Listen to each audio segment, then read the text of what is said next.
ശരിക്കും പറഞ്ഞാൽ ഞാൻ 2008 റിയൽ എസ്റ്റേറ്റിൽ വരുന്നത്. അപ്പോൾ എനിക്ക് തോന്നുന്നു ഒരു 17 വർഷമായി ഞാൻ റിയൽ എസ്റ്റേറ്റിലാണ്. അത്ര തന്നെ വർഷം എനിക്ക് തോന്നുന്നു വിലാസം റിയൽ എസ്റ്റേറ്റിലുണ്ട്. ഒരു 10-15 വർഷമായിട്ട് നമുക്കറിയാം അല്ലേ. അപ്പോൾ ഈ ഒരു 10 വർഷം കൊണ്ട് കൊച്ചിയിൽ ഒരുപാട് മാറ്റങ്ങൾ വന്നിട്ടുണ്ട്. നമ്മൾ അന്ന് വന്ന ആ ഒരു റിയൽ എസ്റ്റേറ്റ് മാർക്കറ്റോ അല്ലെങ്കിൽ ആ ഒരു കൾച്ചർ ഒന്നുമല്ല കൊച്ചിയിലാണ്. അപ്പോൾ പുറത്തുനിന്ന് ഒരാളെ സംബന്ധിച്ചിടത്തോളം അയാൾ എന്തിനാണ് കൊച്ചിയിൽ ഇൻവെസ്റ്റ് ചെയ്യണത് അല്ലേ. അപ്പോൾ അത് ഒരു ബിൽഡറുടെ ഒരു നോട്ടത്തിൽ എന്തായിരിക്കും അതിനൊരു റീസൺ? ഭയങ്കര ലാർജ് ആയിട്ടുള്ള ഒരു ഇൻഡസ്ട്രി ആണല്ലോ. ഇതിൽ എൻ്റെ ഒരു സ്റ്റഡി അല്ലെ ഒബ്സർവേഷൻ എന്ന് പറയുന്നത് കഴിഞ്ഞ ഒരു 10 വർഷം കൊണ്ട് കൊച്ചിയുടെ കണക്ടിവിറ്റി ഭയങ്കരമായിട്ട് ചേഞ്ചായി. ഒരു ഡ്രാസ്റ്റിക് ചേഞ്ച് വന്നിട്ടുണ്ട്.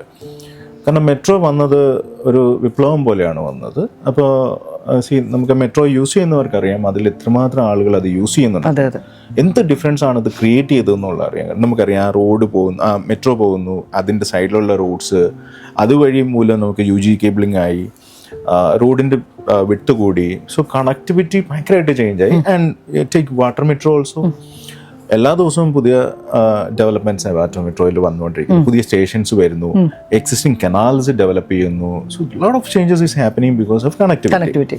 ആൻഡ് സെക്കൻഡ്ലി നിങ്ങൾ ഒബ്സർവ് ചെയ്താൽ അറിയാം, പണ്ടൊക്കെ നമ്മൾ സ്ഥിരമായിട്ട് എവിടെയെങ്കിലുമൊക്കെ വീഡിയോസ് കാണാറുണ്ടായിരുന്നു, വേസ്റ്റ് കൊണ്ട് തള്ളുന്ന വീഡിയോസ്. ഇപ്പൊ കഴിഞ്ഞ ഒരു 8 വർഷമായിട്ട് വേസ്റ്റ് എങ്ങനെ കൊണ്ട് ഡംപ് ചെയ്യുന്ന നമ്മൾ കാണാറില്ല. അതിൻ്റെ അർത്ഥം വേസ്റ്റ് കുറഞ്ഞു എന്നുള്ളതല്ല, it has become more clean. The city has become system കൊണ്ടുവന്നു and it has become more organized. അതായത് വേസ്റ്റ് മാനേജ്മെന്റ് എന്ന് പറയുന്നത് കൂടുതൽ ഓർഗനൈസ്ഡ് ആയി മാറി, ക്ലീൻ ആയി. അതായത് അതിനൊരു പ്രോസസ്സും സിസ്റ്റവും അവർ ബെറ്റർ ആയിട്ട് ക്രിയേറ്റ് ചെയ്ത് കൊണ്ടുവന്നാണ് ഇത്. നമുക്ക് മറ്റേ ആളുകളെ കുറ്റം പറഞ്ഞിട്ട് ഇത് എവിടെ കൊണ്ട് കളയും, പക്ഷേ that has change in this 6-7 years അല്ലെ 10 years. അപ്പോൾ കണക്ടിവിറ്റി, ക്ലീൻലിനെസ്. ആൻഡ് തേർഡ്ലി ഒരു കാര്യം നിമ്മി ഒബ്സർവ് ചെയ്ത് കഴിഞ്ഞാൽ, Nimmi is from Irinjalakuda, from Kottayam.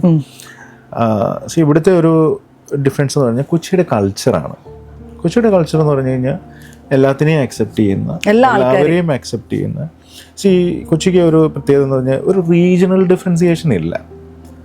നിങ്ങൾ വടക്കുന്ന് വന്നവരാണോ, തെക്കുന്ന് വന്നവരാണോ, സെൻട്രലിൽ നിന്ന് വന്നവരാണോ, ഒരു റീജിയണൽ ഡിഫറൻസിയേഷൻ ഇല്ല, ഒരു റിലീജിയസ് ഡിഫറൻസിയേഷൻ ഇല്ല. അപ്പം അത് വലിയൊരു കാര്യമാണ്. ആർക്കും ഇറങ്ങി നടക്കാം. ഇപ്പം സ്ത്രീകൾക്കാണെങ്കിലും അറിയാമല്ലോ, ഇറങ്ങി നടക്കുന്നതിന് ബുദ്ധിമുട്ടോ ഒന്നുമില്ലാത്ത പ്ലേസാണ്. പലയിടത്തും നമ്മൾ സ്റ്റെയർ ചെയ്യുന്ന സിറ്റുവേഷൻസ് ഉണ്ടായിരിക്കാം. ബട്ട് കൊച്ചിക്ക് അങ്ങനെ ഒരു ഡിഫറൻസ് ഉണ്ട്.